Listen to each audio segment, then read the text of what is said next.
Hi everyone, I hope you're doing well. Welcome to my channel. I'm MK and let's talk about today's LeetCode Daily Challenge. So it seems the theme of the week is tree traversal of any kind. And here we have another tree and we have another definition. And it's called even odd tree. If you have solved the previous three problems, daily problems, they were very similar to this one. You just do a tree traversal and solve the problem. So in this case, there is a definition, the even odd tree. Let me go to the photo, the diagram here, because there's too much text here. Okay, the even odd tree is a tree that on even levels, the numbers should be odd. Okay, so this is level 0, the number is 1. This is level 2, the numbers are 3, 7, and 9. Okay, on odd levels, the numbers should be even. As you can see, 10 and 4 are even. Here, 12, 8, 6, and 2 are even. Okay, this is the first requirement. The second one is on each level, if the level is odd, the numbers should be strictly decreasing. You see that? So here you see 12, 8, 6, 2. They are strictly decreasing. Sorry. And if the level is even, like 0 or 2, the numbers should be strictly increasing. Okay? All right. So the first condition, that the parity of the level should not equal the parity of the numbers. So if the numbers are even, the level should be odd and vice versa. This is very simple. You just need to have a function that you pass the level, like DFS, node, and level. And each time, as you, like the first line of your DFS code, you can check that node values parity should not equal level. Okay, that is easy. The other one is the strictly decreasing or strictly increasing. So to solve that, we have a few options. One of them is to just save the numbers in a vector. Okay, just save them, like save all of the numbers on this level in a vector. So you save all of the numbers on this level in a vector, and when you are done, just check for a strictly increasing and a strictly decreasing. This is one way to do that, which is not very efficient because you don't need to keep track of all the numbers. The other one is, if you look at how we are traversing the tree, the order that we visit each node is interesting. So for example, if we are on 1, if we are traversing the tree and we are standing on 1, first we traverse the left subtree and then we traverse the right subtree. Okay, so that means if you look at each level, we will visit the nodes on each level from left to right. So we will visit 10 and then 4. Or on this level, we will visit 3, then 7, then 9. That is because the order that we are traversing the tree. Does that make sense? So because of this, we can do another thing. So each time we visit a new node, if that is the first node on that row, we say, okay, that's right. I don't care because you are the first number on this row. But starting from the second number on each row, we compare that to the previous number. And if it's odd, it should be decreasing, like 10, 4. That's great. If it's even, it should be increasing. And then we just keep track of the last number we have visited on each row. So for example, in this row, if we have visited 3 and now we are visiting 7, we just keep 7. We get rid of 3 because we just care about the last number on each row. Make sense? And then when we visit 9, we just need 7. We don't need 3. Okay? Or here, when we are visiting 6, we compare that to 8, and then we replace 8 with 6. That's it. This way, we can look for a contradiction. So by default, we assume the answer is true. We assume that the tree is even odd until we find some contradiction. That's it. We don't need to go to the whiteboard today. Let's go and write the code. I'm gonna explain the code extensively, so we don't need to go to the whiteboard.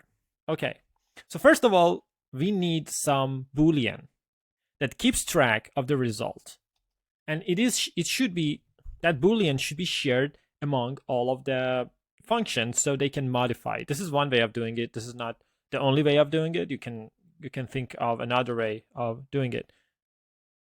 So that should be Boolean even odd, I'm gonna call it. Okay, and then here we are gonna say, hey, even odd is true. We assume the answer is true unless we find a contradiction. And how do we find a contradiction? If we call DFS. And with DFS, we pass the node and the level. And here we return even odd. So this is our code. This is our code. Without knowing what DFS is doing, we can understand these 3 lines of code. So we understand even odd is set to true. DFS has access to even odd variable and can modify that and can change that to false, of course. And then we just return even odd when everything is over. Okay, so let's go to DFS, and DFS is of course void, returns nothing, 3 node, star node, and int level. Okay, so the base case is, of course, the node should not be null. So if node is null, we just return. The first thing after that, I said we should check for parity, and if the parity is not correct, we should set the variable and return. So if not valid parity, what? Node value and level. Okay, we set even odd to false, and then we just return. We don't need to check any further. This is the contradiction we were looking for. And what is the valid parity? Let me just implement that. That would be int value, int level. So we just check if value %2, which is the parity of this number, should not be equal to level %2. In this case, we return true. Otherwise, we return false. But we don't need to do the if-else statement. We can just return this statement. We can just do this. There are many situations like this that you don't need to do the if-else statement. Okay? And all right. So here now we need to check. We need to check the node val with the latest number on this level. Okay, so we need another vector. We need a vector like int, and I'm gonna call it last number, which means like the last number on this level. Okay, so here, if this is the first time that I'm visiting this level, how do I show that? So I should check last number's size. So if last number dot size is less than or equal to level. So the first time that I'm calling this, so here root and 0. So last number size is 0 and 0 is less than 0. So that means last number doesn't have the capacity yet. So we just push back this. Okay. Otherwise, we should check and see if the condition holds. So if level %2 is 0, else. So if level %2 is 0, that means we are looking at an even level. So they should be increasing. They should be increasing. So if last number level is less than what? Node val. So this is good.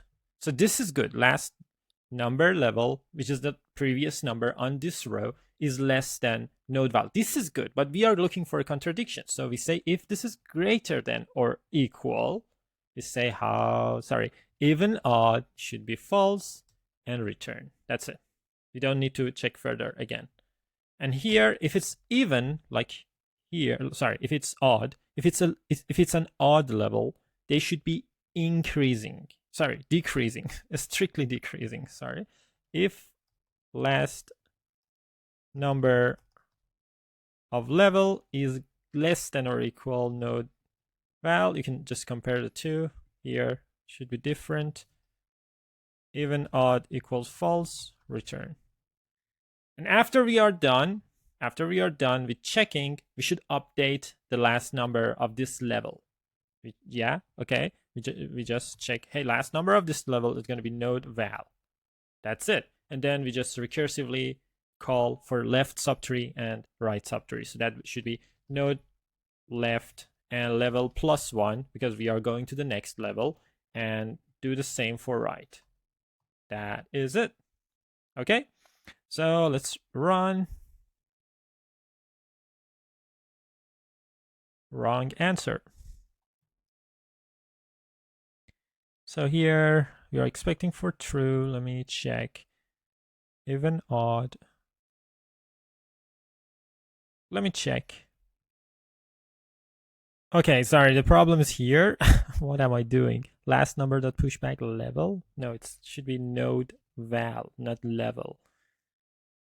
I hope you found it when I was typing it. Okay, that is it. Let's submit.